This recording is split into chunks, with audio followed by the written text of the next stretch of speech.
Hey, everybody. Welcome to a special Thanksgiving episode of the Ramblings of a Designer podcast. We're a weekly podcast where we talk about the latest in graphic design news from around the web. I'm your host, Adam. I'm a visual freelance designer from the San Francisco Bay Area. I specialize in visual UI with a little bit of illustration. I like to give companies character. Every week, I'm joined by my co-host, Terri. Hey, Terri.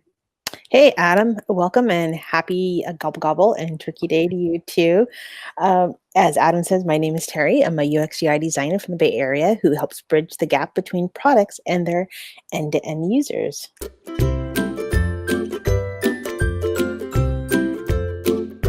Adam, so how was your week?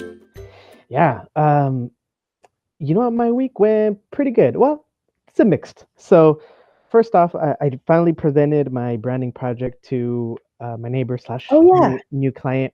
Yeah, how did that go? Thumbs up, thumbs down? Well, it was really positive. Oh, He- good. Congratulations. A lot of what I presented and my thoughtfulness and where I was going, and so there were a lot of times where he was like, "Oh yeah, that's great. Oh yeah."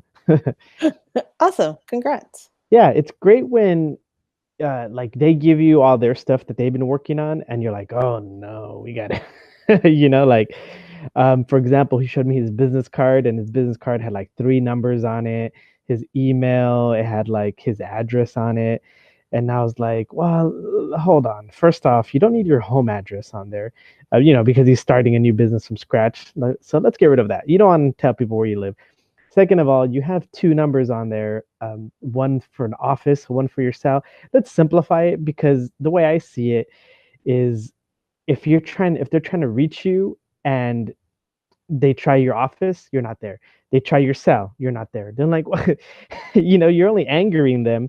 So let's cut it down to 1. Just super simple. And then, this is just for like a service industry, but we're not saying like a lawyer or different things, but if this is like, let's just leave it 1 simple number that they need to call and bada bing.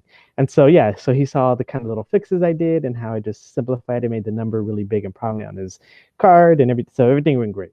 Overall, it was cool. I sent over the presentation because I literally did a whole presentation. I presented him. I showed him the mood board. I showed him kind of his competitive analysis and everything and where he is in his space. And so I gave him all that and I just said, here, just digest it and then come back to me. So I'm just waiting to hear back. Oh, awesome. But yeah, so I did that. And I finally finished my holiday card. Oh, good for you. Bada bing. Although I didn't do the illustration. Instead, I ended up doing a photo manipulation, just like a stock Christmassy photo with my info on it. So I set the weekend aside to really focus on the illustration. But then when I saw it back again, I was like, oh, I'm just not digging it.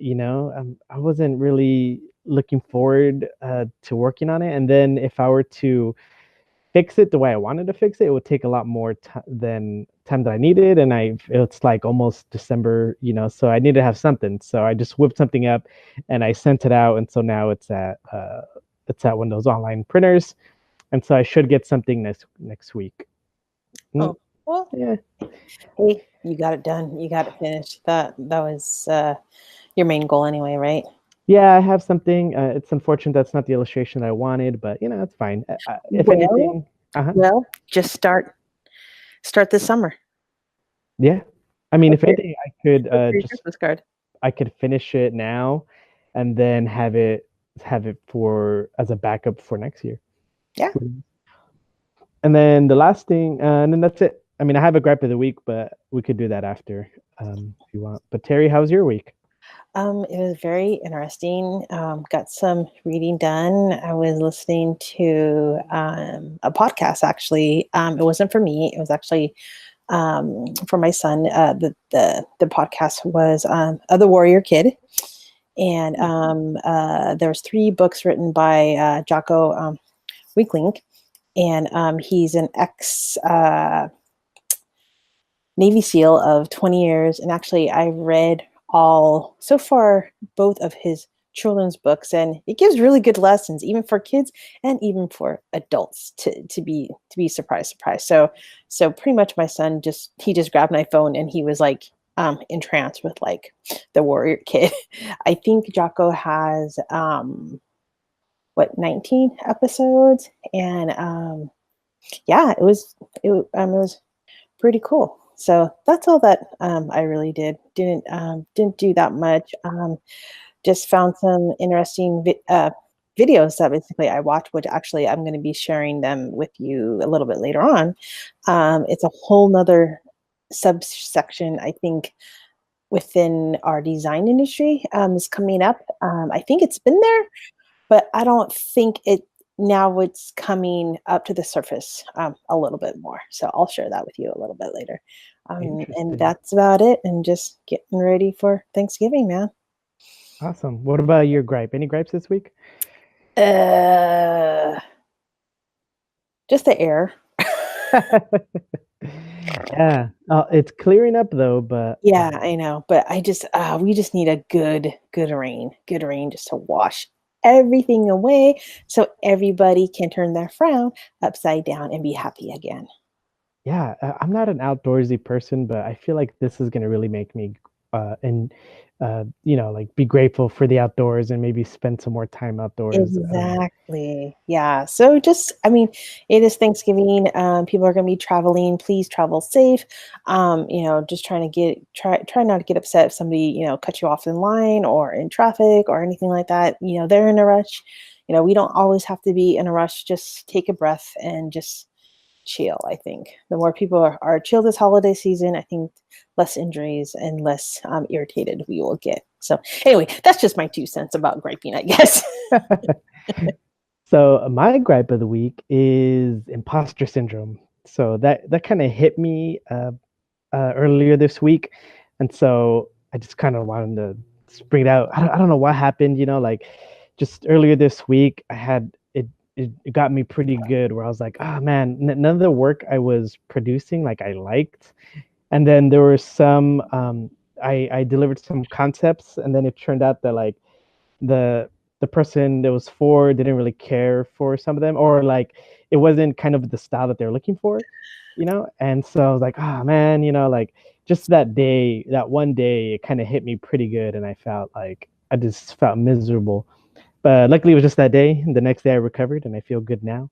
But just I don't know why we still get it, or at least I still get it, even to this day, where every once in a while I'm like, man, I suck, or man, this is not that good. So It's the mind. yeah, It's the mind. I'm telling ya. that's why Fear. I Fear have is your uh greatest enemy. If you allow yourself to have negative comments or negative thoughts inside of, like you just say, oh, I suck. Well, then yeah, of course you're gonna suck. But yeah, if you tell yourself, like, you know what? I do these concepts, and you know what? I got feedback. And you just listen to the feedback. That's all. All that feedback, nothing is negative. Nothing is negative. If you make it negative, then it's going to be negative. If you look at it negative, it's going to be negative. If you think all feedback is going to be positive, it's going to be positive because it's going to make you a better designer. You may not agree with this and that, but try and see it in their point of shoes as much as possible. Because again, we are designers. We take direction either from our art director or from our users or from a product owner or from a product manager.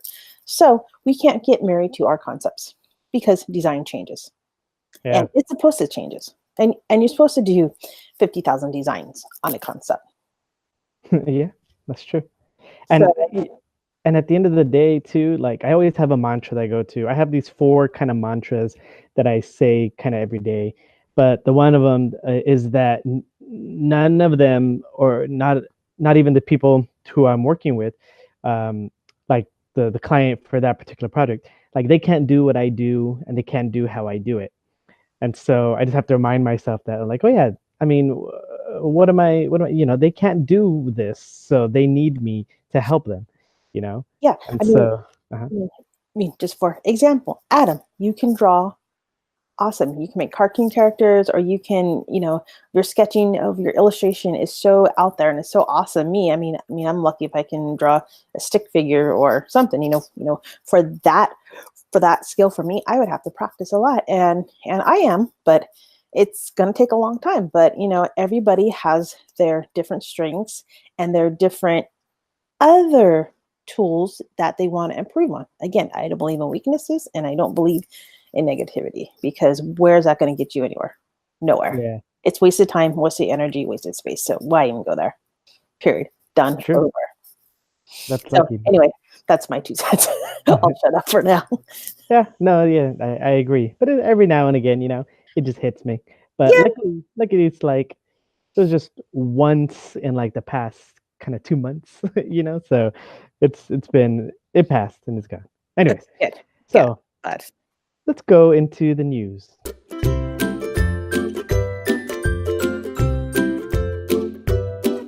Terry, what do you got this week? oh my God, I got 1, 2, 3, 4, 5, 6 things. Woo. It has been a very awesome week of discovering like articles and maybe in an app and and another designer. So we're gonna start there. Her name is actually Yvonne Li. And when I went to her website, I thought it was very different. It's not your average like designers, how you see like the box, box, box, box, but like, oh, she had a little illustration like you were talking about, and a little like paint brush, and she has images.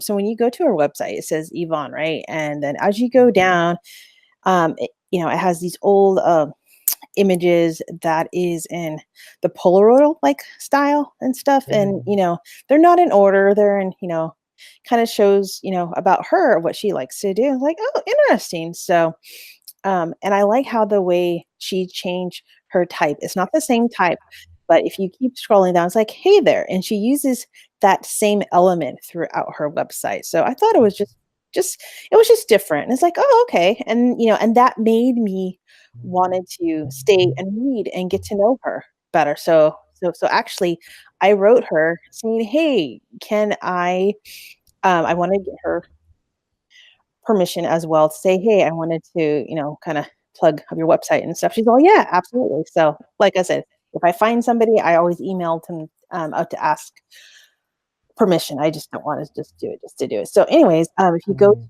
to um, her projects and all of her case studies, the one that basically I thought was really interesting was actually the headspace. It's the first one.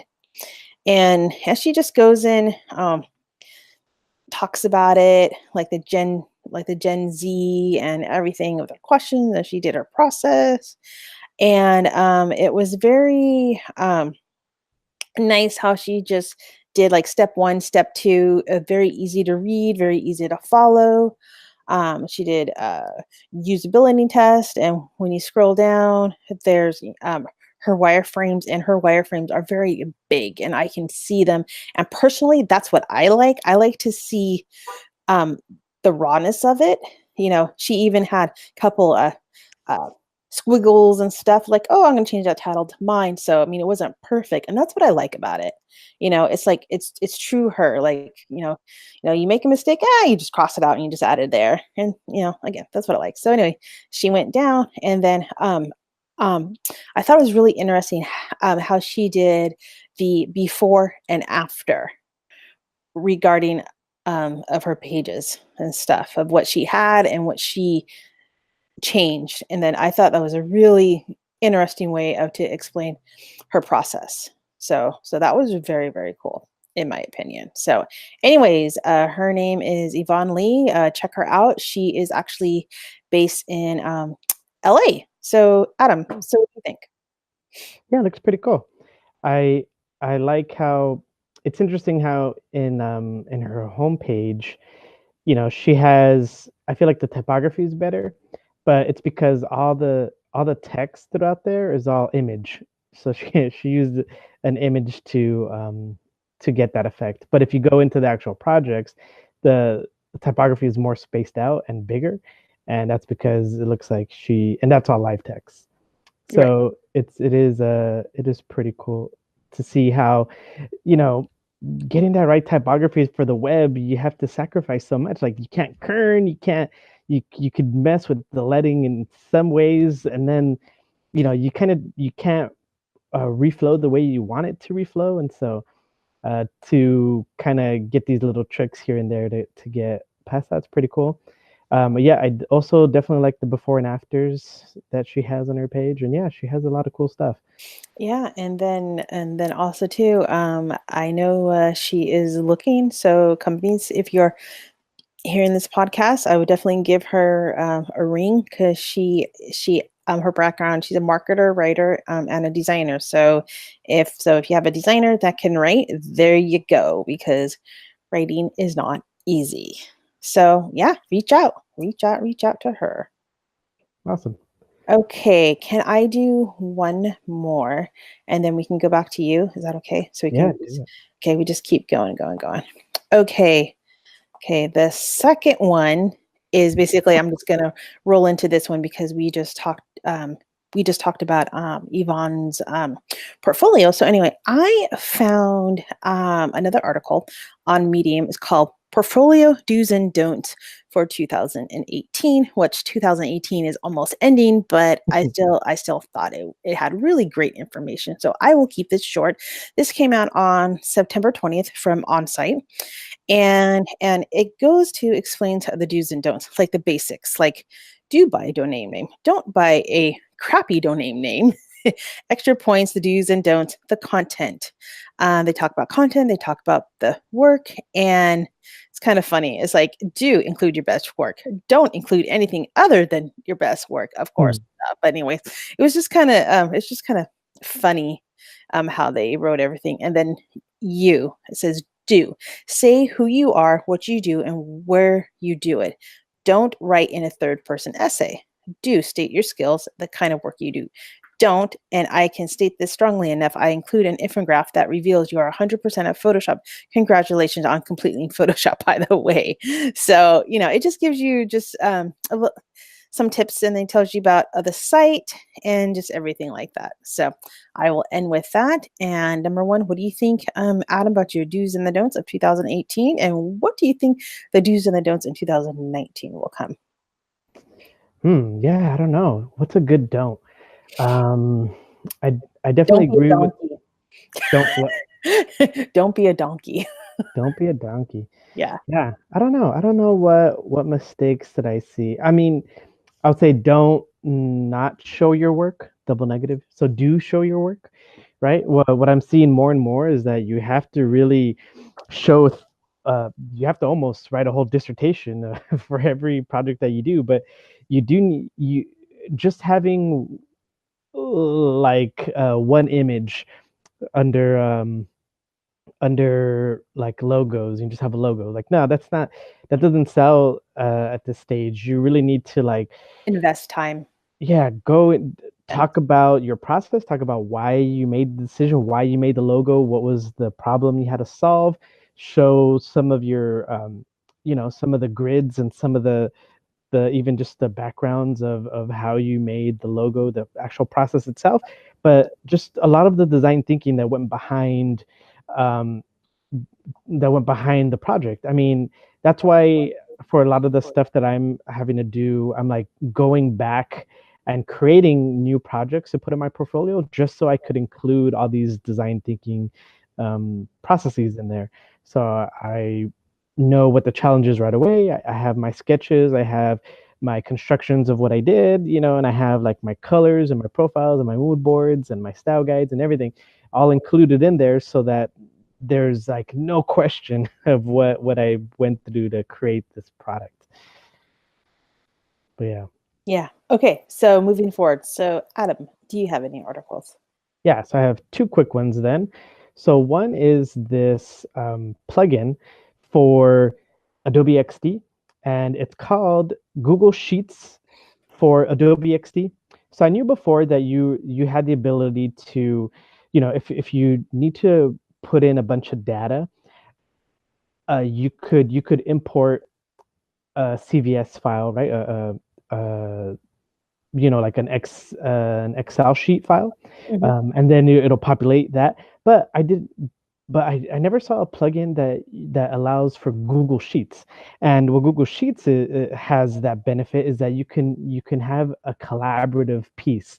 So if you needed to have a document that you can get multiple people to help you construct or to connect with the writer, you could this plugin allows you to link to that Google Sheets, and you can update the content for you. You have to click refresh content, but it's a lot less work for you to do if you need to find images and source images, and you could have somebody do that for you. And if you need to update the content, you could get to the content person that's going to be writing it, have them update the content for you, and then you don't have to manually type in everything to update the content. It automatically is updated for you. So if you go into XD and you look under the plugins tab, just search Google Sheets and you'll see this one. I guess it's by Impeccable. And yeah, I haven't found a use for it yet, but I saw it but I did download the plugin and I did check it out. And yeah, it's pretty easy to use. All you have to do is make sure that your lists on the top of your sheets match up with the names of the layers, and it'll have like a mapping section when you start using the plugin, and it should match one for one. Oh, that's cool. Yeah, so I thought that was pretty cool. I definitely want to experiment with it more. It's free, but right? oh yeah, and it's free. Oh, even definitely get better. it. Again, a lot of these free I'm not sure if it's open source, so maybe not. But these free plugin again that gives other designers to play with something as well, and to work with other people, and I think that's great. Yeah. So that's that. The second one is this software called Tumult Hype. So to kind of go back into the past a little bit. So if you wanted to have like interactivity in your website or animations on your website, you had to do two things in the past, right? You had to have a GIF, but it's not interactive, so you just have the animation. And if you needed animation and or interactivity, you used Flash. The problem is everybody hated Flash. It wasn't that secure, and the one big one too is that it wasn't searchable, right? So you couldn't search for the content inside of a Flash Swift file. So it didn't really help if your website was all in Flash. You couldn't use SEO for it. And so what they created before, what Adobe's response was that it had Adobe Edge Animate, which was this one that relied on HTML5 and JavaScript to create animations. And it sort of did have its also kind of enclosed kind of thing, but it was all JavaScript and HTML. And the content in there, you could have live text and it was searchable, and it was awesome. So we were using it for a little bit for some projects that we had. It was new and it wasn't that supported that much, but I thought for me as a designer that doesn't know how to code or and how to do that much animations for the web that's through code, it was perfect for me. So, but unfortunately, Adobe discontinued it. They also discontinued a bunch of other stuff like Edge Reflow and Muse, and so I don't know why they're kind of getting rid of all these kind of web platforms. I guess it wasn't working for them, but there was this other program that was coming around the same time called Tumult Hype, and so that is pretty much does what Edge Animate did. So it does give you the ability to add animations for your website, and for animated headers and stuff, and it's all based off of using HTML5. Um, and so I thought that was great. Like it's definitely a good option for ways to have these interactivities and animations on your website. This one is not free. It's cost $49.99, $50. But I mean, it's a pretty cool alternative. I didn't know it existed. I just happened to see. I wonder if I don't know how it relates, but when I was learning how to use Edge Animate, there was this one guy that would host all these YouTube videos kind of about it, and he was like the evangelist for it. But now I see him on the videos for Tumult Hype, so I don't know how if they relate one or somehow, but I just thought it was kind of interesting. Terry, what do you think about Tumult Hype? I think that's cool. And then also to the price point, $49.99. That's not bad. And buying a program of that stature is cheaper than buying a pair of jeans or shoes or a purse That's true. Like or more even and more. I don't know if it comes with age, or maybe it comes with laziness, but I'm getting more comfortable with paying for things. Before, I wanted my software for paying for free. things. Like, like I would never buy a dollar app. For some reason, I was like, $1 for this app? I don't think it's worth it. But now I'm like, huh, 19.99 seems reasonable for an app that I could own and it gets updated over time. Why not? So I don't use I'm not much of a web person these days as far as creating websites, but if I did, I would definitely buy this in a heartbeat. Like $50. I was like, oh, that's not bad. And to have like a Yeah. whole software that'll do it for me, boom, $50. It's not a subscription that I have to keep paying over and over again. Why not? So that's definitely an option. Yeah, But yeah, cool. Yeah, I mean, that was something that I would love to try out in my spare time, but maybe that might be pushed back a little bit later. But yeah, I think it's really awesome. I mean, I would say try it, and yeah, if anybody's out there, try it, and let us know how it is. awesome. Terry, your turn. All righty. Well, back to about portfolios. So we're gonna go on the other side, not the portfolio, but when I saw this is this article is by Inside Design by Envision, and it says how to do user research with kids. I mean, that title just made me happy because I mean, we're talking about kids. They are the most unbiased. They tell you the truth. They either like it or hate it, and they don't beat around the bush. So I think we can learn from kids as well. So the article just goes in um, about about her process and everything, and then how who she should decide to interview, like getting started, like planning, um, it's like remote versus in person regarding the kids, and it just keeps going on. And the next step would be recruiting. So how do you start out, to leverage the kids at like theater groups or posting flyers or anything? So it's a really good read and stuff to give you a really good base of how to do user research either with kids, or she has good points to actually just how to do it just with adults as well. You tips and stuff, and what I like is she has a video of in this article too and stuff. So anyway, she's like building rapport. So she goes by step, which is really nice and stuff. So what do you think, Adam? Yeah, I definitely want to read this because I was involved a little bit in a interview with a younger person not too long ago, and so I want to see how this. I didn't even have time to read the article, but one thing that I see dealing with children, younger children, like 5 and below, is that I kind of feel like you have to interview them in two separate times, you know, because I feel like they'll give you an answer, but they won't. But I don't know. It's like they haven't had time to think it through yet, and so they're just kind of. I feel like the smaller kids need a while to think things through. And so if you were to come at them like maybe a week later and kind of just refresh, like, hey, remember when we talked about this? Do you still feel that way? Just wanted to check. Because I know I've had situations dealing with my kids where my kid is that when I'd ask him something and I'd be like, do you want this or this? And he'd always, for some reason, he always picks the one he doesn't want first, and then he'll pick the one he wants second.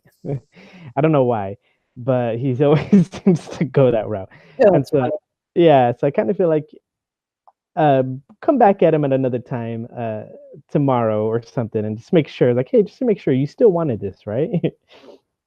But yeah, that's just That's me. cool. Nice, nice, nice. So yeah, so check it out. And then I have one more. And then I'm not sure if I did this one. Maybe I did a while back ago, but I'll do it again just in case.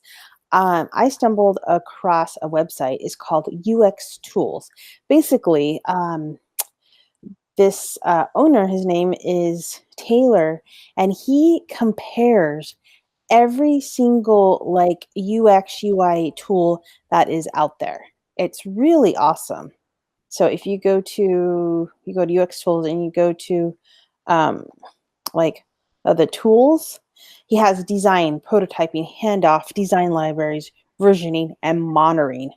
Of like, so basically, I'm looking at design right now. So I'm looking at his list. There's Sketch, Adobe Illustrator, Adobe XD, Figma, Framer, Axure, Affinity Designer, UX Pin, Gravit Designer, just in mind, Atomic, Proto, Mock, Flow, and Anti-Tip Type, Framer X Studio, Mock Plus, Envision Studio, and it just goes on and on and on. But it was just really, really neat that basically this one person has the time to gather all this information.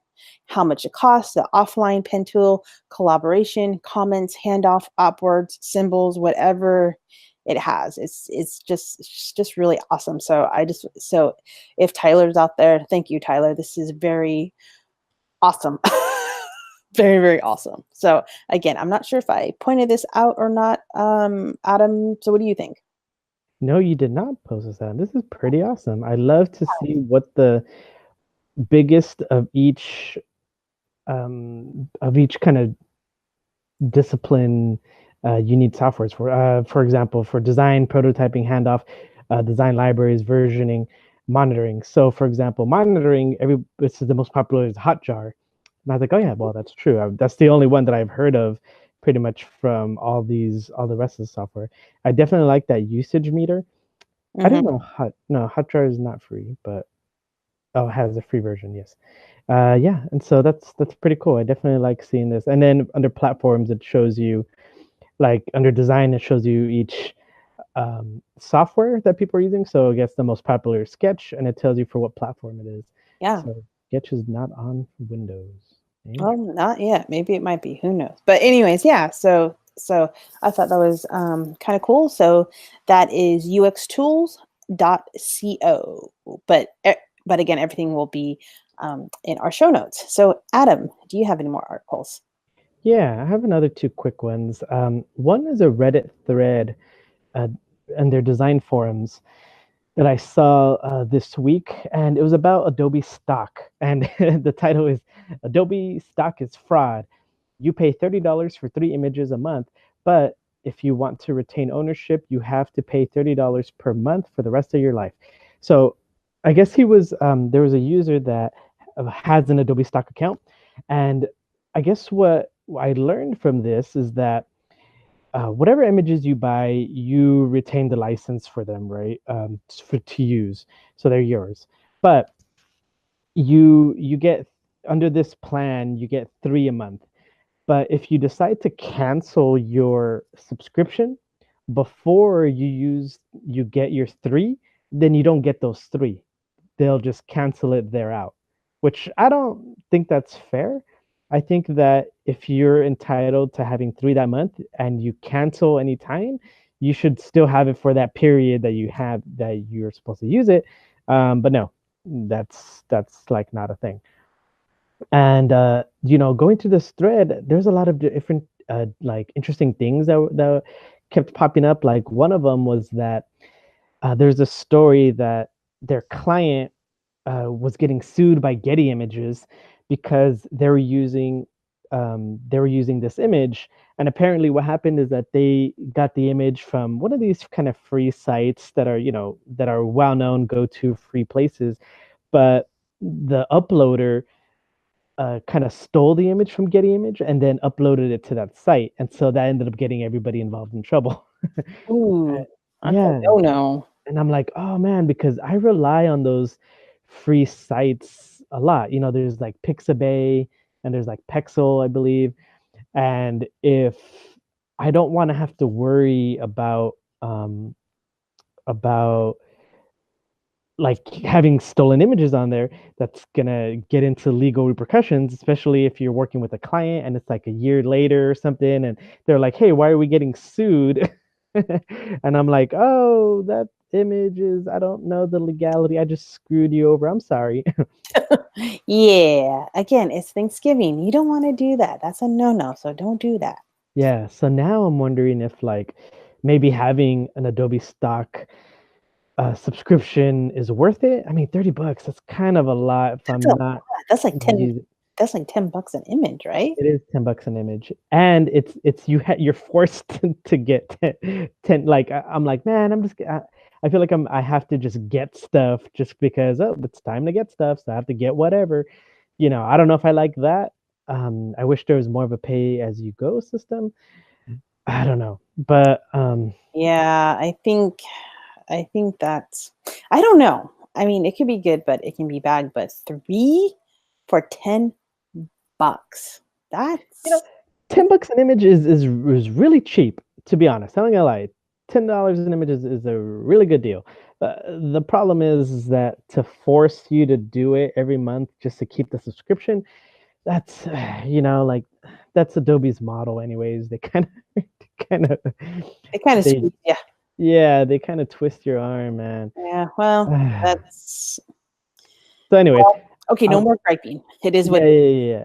I would definitely recommend to check out that forum thread. You'll learn a lot more about images and different gripes that people have, and also different options. Like they give you some cool alternatives and stuff in there, and so definitely check it out. It'll be in the show notes. And the other one I got really quick too is this kind of video. It's from Fast Company. It's called "This is the most interesting UI design of the year so far." And it talks about this artist. Let me see what the artist's name.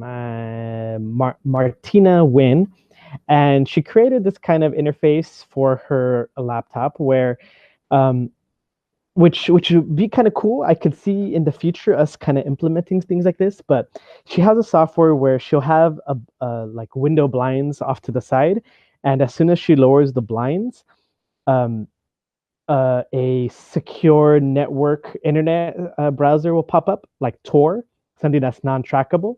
So it's like you don't want people to see what you're doing. You lower your blinds. All of a sudden, your computer automatically responds by opening a non-trackable web page or Mhm. a web browser. So I like that. So she also has like this spray, and when you do the spray, I forgot what it does.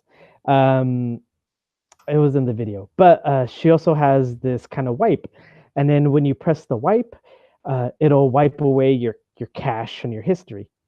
And I was like, oh, that's kind of cool. It's really not that. It's more playful, but I could definitely see just our software knowing us a lot better, like using actual machine learning. Because I would say for me, I kind of do the same routine kind of most days, where like at the end of the night, I kind of settle into bed and then I pop up with my YouTube or my Hulu or Netflix. And so it'd be great that if like as soon as I get into bed, my Netflix and stuff is kind of ready to go, or something tells me what's ready on my docket, or like as soon as I come home, the things that I usually go to, like my desktop, it'll pop up with my email and stuff right away. I don't know. I kind of like that, like these stuff are all gestural Mhm. and Mhm. that it's more intuitive, where it kind of learns what you're doing and it'll give you options. Hmm. But yeah.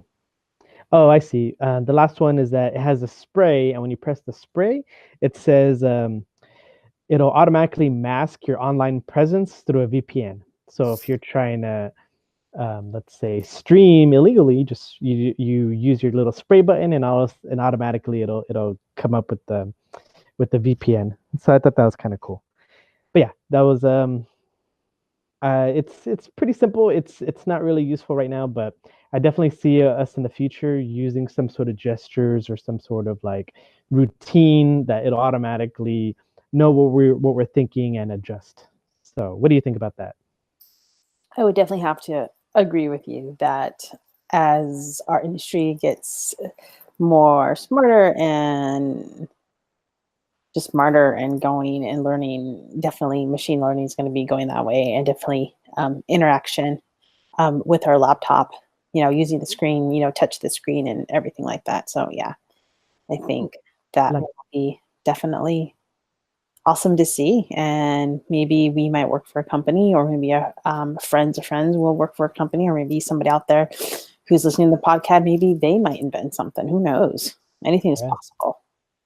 Like I know, like Bill Gates, he has this kind of feature where if it'll know who you are. I don't know how it knows who you are, but when he goes into a different room, the temperature automatically adjusts Mhm. to be whatever that room temperature is, and then like the lighting will adjust to whatever lighting he prefers. So he could walk around all around his house, and like the light and the heat is adjusting to him as he goes around everywhere. And I was like, wow, that's amazing. Yeah, We need more of that. awesome. But yeah, that's me. What do you got? Cool. I have two more things, and I'll save the best for last. The other one is called, I'm not sure. I'm having like deja vu. I'm not sure if I showed this one or not. It's called a roadmap.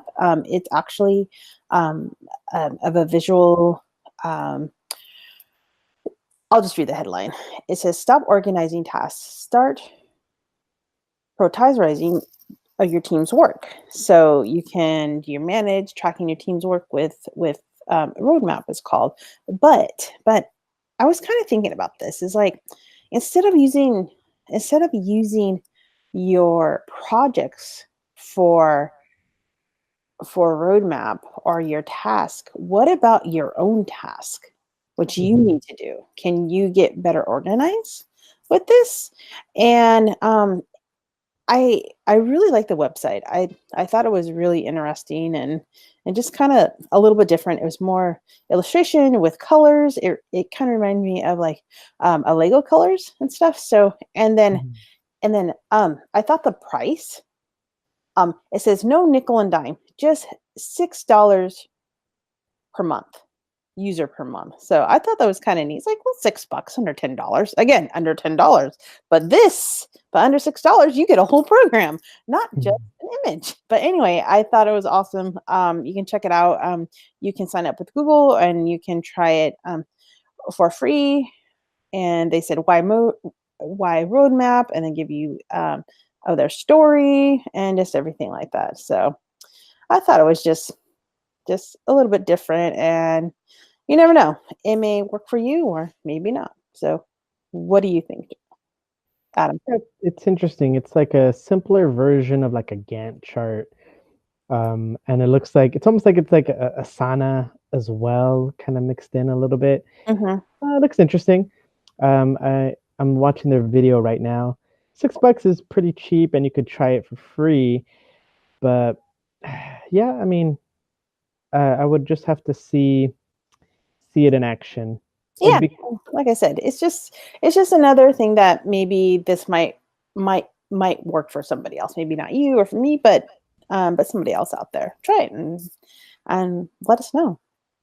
yeah. I definitely wish I was involved in more kind of a lot of my stuff. I have to do my own project management, and you know but I don't see it where it fits in the big picture where I fit into it, Yeah, into the exactly. big picture. And so it'd be great to see be more in stuff like this where I'm assigned it and I can see what everybody else is going through and who's doing what, so that I can know who are my stakeholders at what point. Hmm. but um but it's cool too. Like I so this is exactly that. And so it'd be good to see this in action. So Yeah, awesome. it'd be kind of interesting. So I have one more, and I've been saving this for last. Why? I know a while back ago, maybe you brought this up at one time. I can't remember. Man, I'm having deja vu right now again. So, anyway, um, i- it's actually called gamestorming, a toolkit for innovators, rule breakers, and change makers. Okay, they go into UX and they use gaming um, techniques to actually build apps or do UX, and it's really interesting. And basically, I came across this, and they actually have a book out.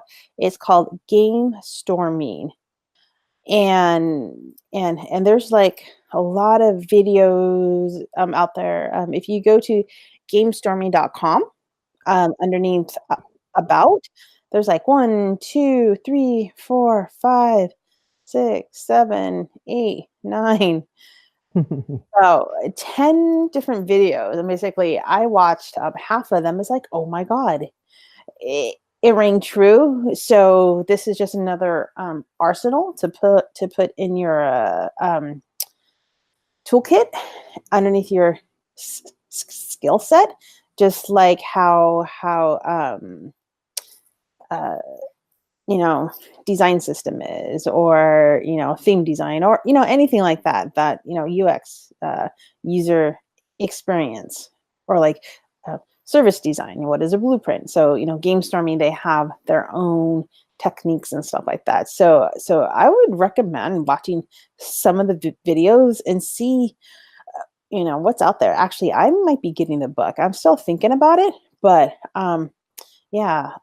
they said that book is full of different techniques and different things to get you thinking, and how you and your team can collaborate, or try something new.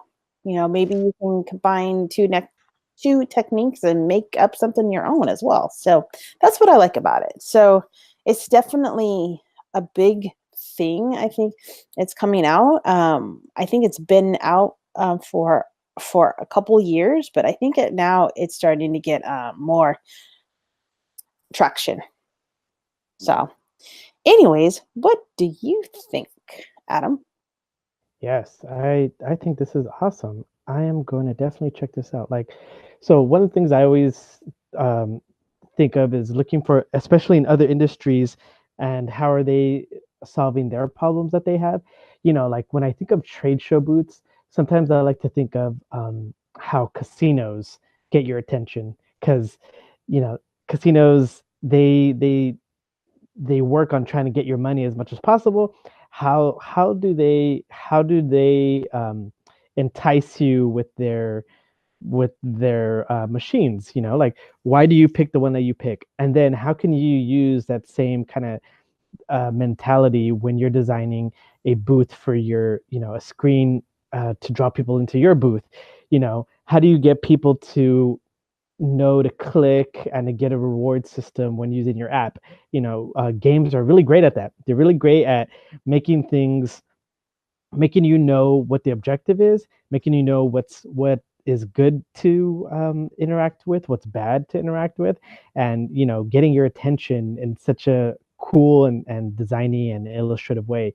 And so being able to take those techniques and putting them into your app is amazing. And so I definitely love this idea, and I'm gonna definitely be checking it out. Yeah, it's really cool. And then basically, if you go onto the right side, there's search. There's all kinds like games for vision and strategy meeting, games for problem solving, games for planning. Like they already give you information already of to start with. So I find that very valuable as well. I like that. Yeah. Mm. So, like I said, I was saving for the best for last. So, happy Thanksgiving, everybody. This is my turkey to your turkey, my table to your table. Yeah, game stormy. So, check it out. I think if they have the book in the podcast, not the podcast form, but audio, I Oh think I'll yeah, probably buy the book during the audio. that's true. I definitely Yes. want.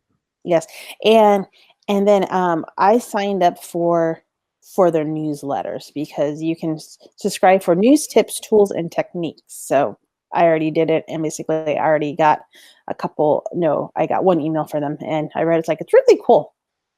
Just different way of thinking, I think. Yeah. So okay, so that's it for me. What do you have left? Okay, so two quick things. So one, we talked about the Lean Startup Conference. So I did check that out a little bit last week, although I only got to listen to that first day, and then the next 2 days it didn't work. There was some sort of like copyright strike against them or something, and so they weren't able to show it. And then so I checked their site today, and they have I guess, two quick recap videos. Unfortunately, they don't have the rest of them.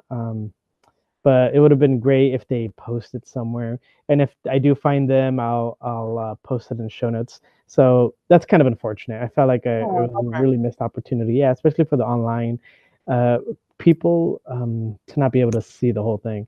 But I got to see day one, I guess, for the first half. The last thing I have is so um, I keep seeing there's always articles about design thinking, and justcreative.com, they came out with an article that is design thinking 101. And so it kind of goes over just a little bit of just design thinking overall. What is it? How to do it? What it is? How to implement it in your design work? And pretty much they go over. They say what is design thinking, and it the main three things that you focus on is focus, speed, and process.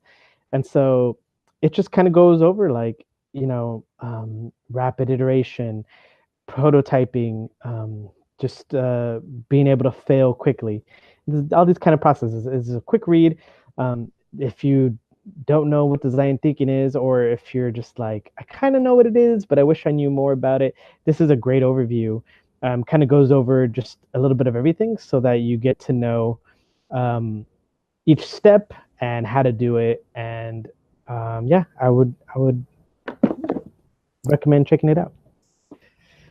Awesome. Yes, design thinking has helped in actually design, and design thinking has helped actually teachers who actually teach in our education system as well. So design thinking is not just for designers. So I know other industries has used it as well. So which is good. That's awesome. All right. Well, I think that'll do it for this special Thanksgiving episode of the Ramblings of a Designer podcast. Terry, where can we find you this Thanksgiving? I mean, on the internet. Well, at Thanksgiving, I'll be with my family, eating some good food, hopefully not burnt. But yes, you can find me on Twitter. My handle name is Flaxenink, FLAXENINK. And please reach out and say hi. And if you do want to connect on LinkedIn, please say hi, or please say, hey, I listened to you, so I know who the person is, because I'm getting a lot of replies say add me, but I don't know who the person is. So I was like, well, if you tell me who you are, then yeah, be great to add you. But if you don't tell me, then it's kind of hard to add you. So just wanted to just put it out there. So Adam, so where can they find you? Yeah, you can find me on Twitter at Adan Zepeda. That's AdanZepeda. And you can find me on Instagram at adanz.designs. And yeah, again, also, if you hear me from the podcast and you want to reach out, say, hey, I listened to you and I hate you. But as long as I know that you're a listener and that you responded from the podcast, then that'd be great.